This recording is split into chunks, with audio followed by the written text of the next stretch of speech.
Found by Shadow Bunny Dragon. "That's my girl," Vernon called out, a wide grin on his muzzle, his tail a blur.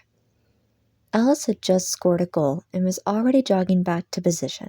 She looked up upon hearing that, and smiled a little awkwardly, the black pup's own tail wagging. Lily was perched on his shoulders, hugging the back of his neck as she peered over his head to excitedly watch the game. Vernon then turned his head to look back at Lily and smiled at her. "And there's my other girl." This made Lily smile and hug the large wolf. Dawn giggled while she filmed the match on her phone, holding Trevor's hoof.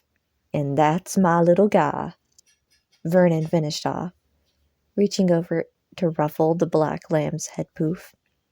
Not for the first time since they had arrived.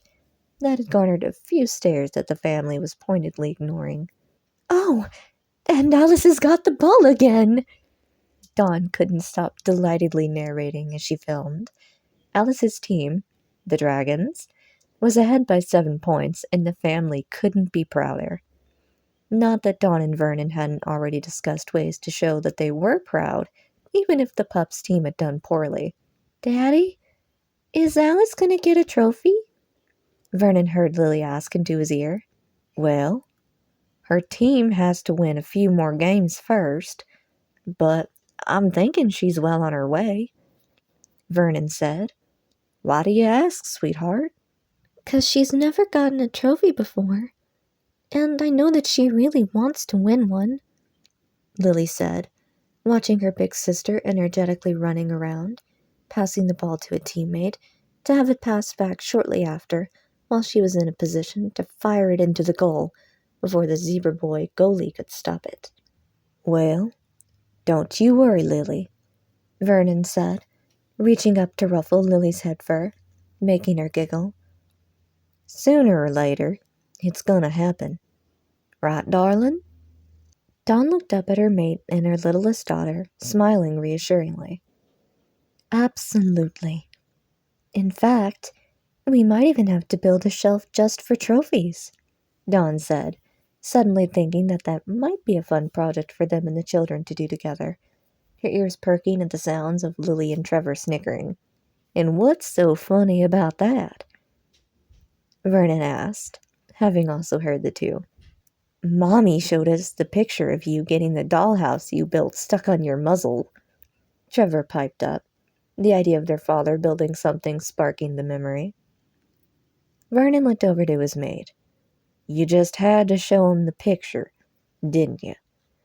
Dawn nodded at this, looking a little guilty, but also like she might join in on the snickering. "I'll have you both know that that weren't no dollhouse. When I first started work at the department, it was as an internship building houses for Little Rodentia. That there was a house for a nice mouse family that moved here from Manhattan, which we luckily got it unstuck just in time for 'em." Vernon looked proud as he spoke. "But how'd you get it stuck on your nose, Daddy?" Lily asked.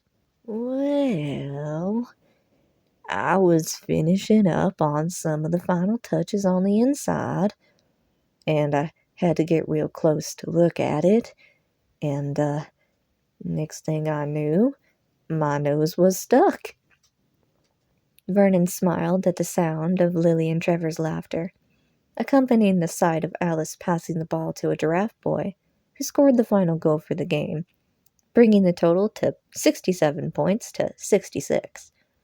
Not only did it feel a swell of pride for Alice for her team winning the game, but also for how well she already seemed to understand and respect teamwork. Soon enough, after the teams both said good game to each other, and the kindly female black bear coach had a few words with her exuberant team, Alice was jogging over to where her family was. "We won!" she said, jumping up and down. "You sure did," Vernon said, reaching down to scoop Alice into a hug. "Congratulations, sweetie," Dawn said, taking a second to save her footage of the game, making a mental note to send copies to the rest of the family. "You were amazing." Alice started to look uncomfortable at being praised so much, but her wagging tail belied her true feelings. I'm thinking that this calls for a stop for some ice cream, Vernon said, suddenly wincing at Lily's cheer, the little mystery mammal instantly noticing her father's reaction and remembering when she had been told about how sensitive a wolf's hearing was. Sorry, Daddy, Lily said, to be met with a chuckle. That's okay, Princess, Vernon said, still carrying a now very embarrassed/happy Alice in his arms toward the car. Just try to remember that your old man's ears are sensitive. Dawn and Trevor both shared a giggle as Dawn followed behind, putting her phone away. Well, hey there, pretty lady, Dawn heard a voice say. She wasn't sure if she was the one being addressed, but she stopped and turned to see who had spoken anyway. Standing a few feet away from her was a ram with a sly grin, looking in her direction. It took Dawn a second to realize that he was the new assistant coach. The name's Leonard Hoofton, he said, with that grin still plastered on his muzzle. I don't believe that I've caught yours. Oh, well, I'm Dawn, Dawn said, cut off by the sudden proximity of the ram, instinctively thinking to pull Trevor behind herself. I saw that big wolf crowding you. If you want, I could have a talk with him and get him to give you some space at the next match, Leonard said with a wink. Dawn frowned at that. The only mammal who's crowding me is you, Dawn thought, not vocalizing this so as to remain polite in front of one of her children. He's actually my mate, Dawn said, explained. She frowned some more when she saw the ram roll his eyes. Oh, come on now. You don't need to go and make up excuses. A simple no would suffice. Growing frustrated, Dawn switched the hooves that she was holding Trevor's in and showed off the red half-moon teeth mark, grinning a little to herself at the look of shock on the grown ram's face, before continuing on, still holding on to Trevor's hoof. Who was that, Mommy? Trevor innocently asked. A type of mammal that is the perfect example of what not to be when you grow up, Dawn said chipperly, making her son smile. They soon reached the car, Vernon having already buckled Lily in, Alice sitting next to her. Everything all right, darling? He asked as they approached, Trevor climbing in. Oh, I'll tell you about it later, Dawn said, smiling first at him and then at all three of her lambs. Once everyone was buckled in, Vernon drove them to the nearest ice cream shop. Dawn got out to put money in the meter, while Vernon helped the kids to get unbuckled and out onto the sidewalk. Resuming her helicopter parenting style that had become her norm, the ewe took Alice and Lily's paws in her hooves, while Vernon started to carry Trevor. The large gray wolf held the door open for his mate and girls, following behind. He transferred the lamb to his shoulders, his tail swishing contentedly as he and his family waited in line. So, what do you think you'll have, Trevor? He asked, looking up to see the black lamb scanning the menu. Ooh, can I have the chocolate turf crunch? Trevor asked. Vernon smiled, figuring that Trevor would have picked his favorite flavor of grass-based ice cream. Well, of course, buddy, Vernon responded, as the hippo in the blue jogging suit in front of them continued to stare blankly at the menu. And I think I'll be having the strawberry beetle cheesecake, Vernon said. What about you girls? Vernon said, looking down, taking in Alice, who seemed to have zeroed in on a specific selection on the menu. He looked up and wondered what it was, before spotting the most likely choice. The caramel apple ice cream. Vernon chuckled. See something you like, Allie? He asked, shocking the pup out of her almost trance.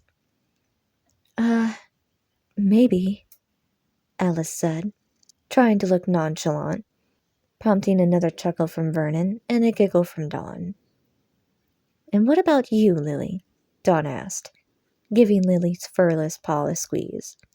Can I try the strawberry beetle like Daddy? Lily looked tentative as she asked it. You sure can, Dawn said, pulling Lily a little closer when she noticed a few seated patrons staring at the little mystery mammal. She gave them a withering glare, but was thankful that Lily didn't seem to notice it. What'll you have, Mommy? She asked, looking at the ewe in curiosity. I think I'll go with the mixed forb sorbet, Dawn said. Maybe they should have called it a mixed forbet, Vernon said, making himself chuckle. Lily and Trevor both giggled, while Alice held back, not trying to laugh at another terrible dad joke. In the time she had come to know her new father, the pup had quickly learned that he had a love for puns. She had even been told the story of how he had annoyed a sheep sales clerk at a store that sold all you pun-related items. Dawn rolled her eyes, but smiled at her maid's antics. The hippo made his order, an octuple scoop of 8 different flavors, and a large mammal-size chocolate and sprinkle-coated waffle cone. Finally, it was their turn to order. The teenaged female badger behind the counter seemed relieved at the comparatively smaller orders. Seeing her reminded Vernon of his brother Ulrich, who had sent another text asking about the shaved ape, referring to Lily, who had called earlier that morning. Where he got shaved ape from, I'll never guess, Vernon thought to himself.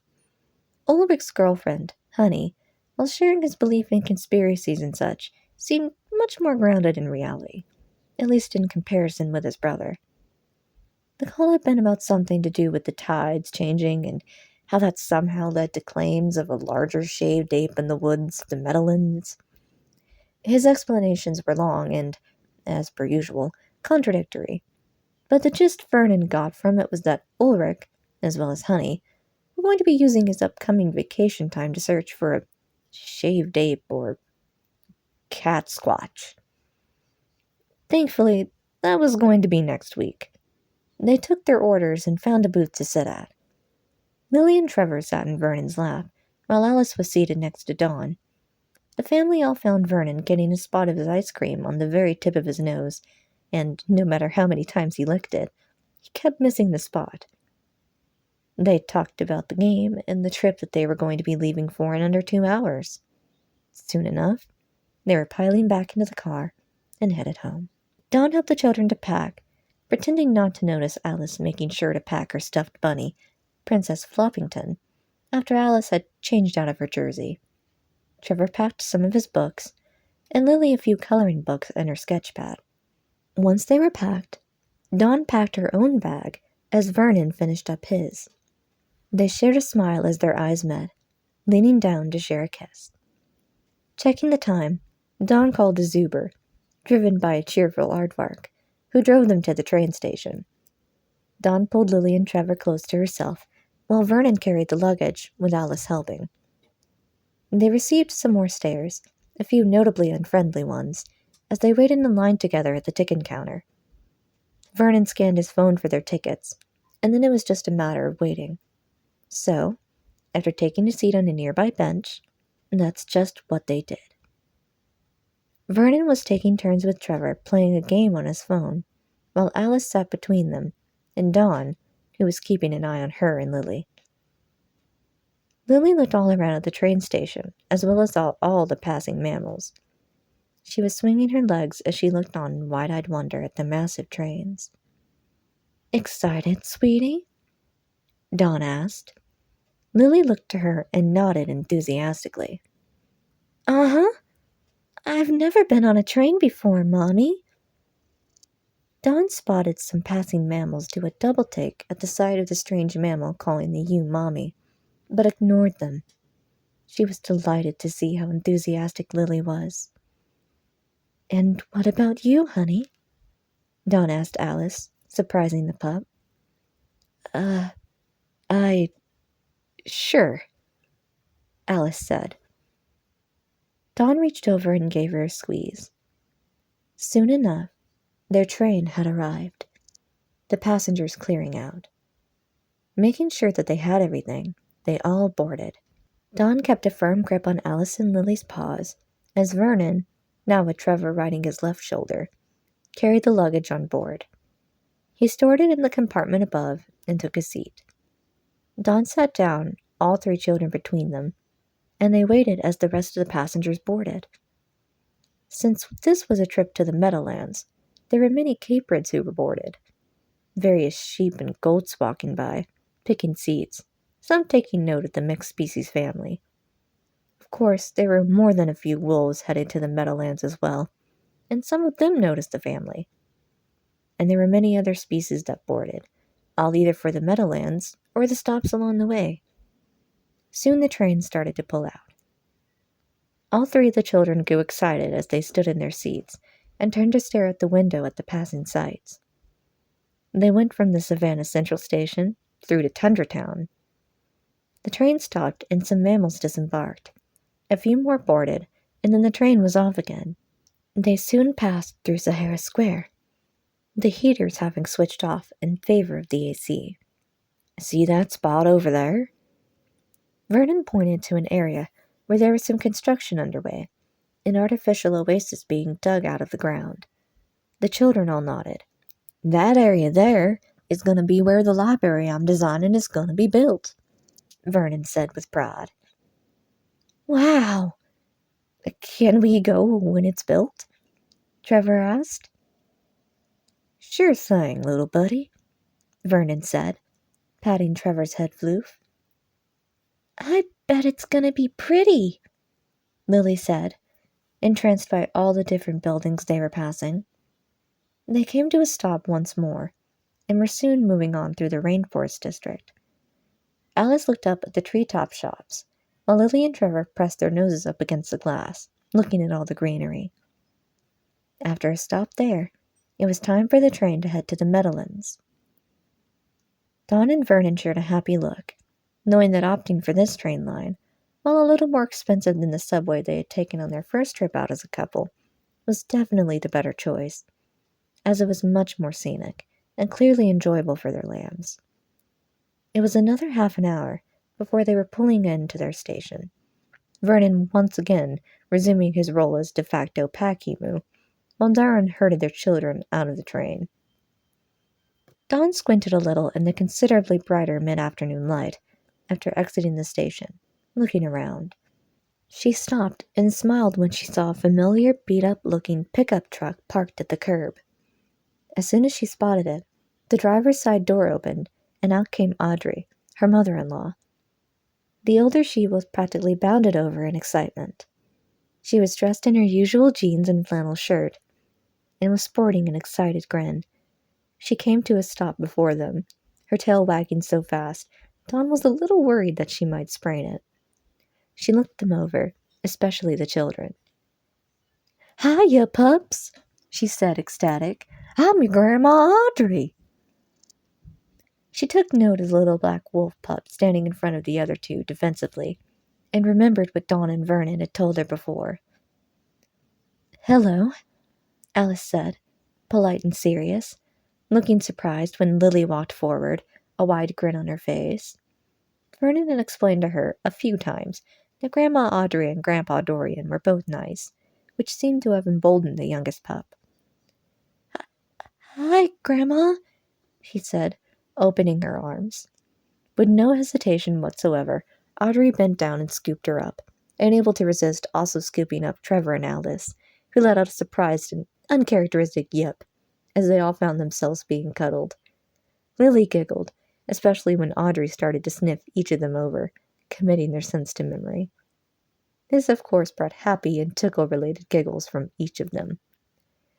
I'm just so darn happy to finally be meeting y'all, Audrey said, biting back a happy howl, not wanting to set off the other wolves that happened to be in hearing distance.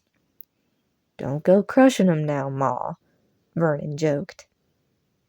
Oh, hush, puppy, Audrey said, giving the kids another loving squeeze.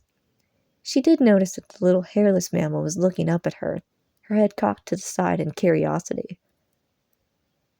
"You and Daddy have the same fur color," Lily stated. "We sure do, Sweet Pea," Audrey said, cuddling her grandpups close still, not looking like she was planning on putting them down any time soon. "Your daddy sure does take after me quite a bit." This made Vernon blush as he started to load the luggage into the back of the truck. "And, of course, I'm happy to have you two back here as well." Audrey then addressed Vernon, who was loading the luggage into the back of the truck, and Dawn, who had already had her phone whipped out and was snapping pictures. "We're happy to be back with our little lambs, Mom," Dawn said, still feeling a surge of happiness course through her at getting to call the older she-wolf that. "You know, Ma," Vernon started as he loaded the last piece, which was Trevor's backpack with the Samurai Snakes logo on it.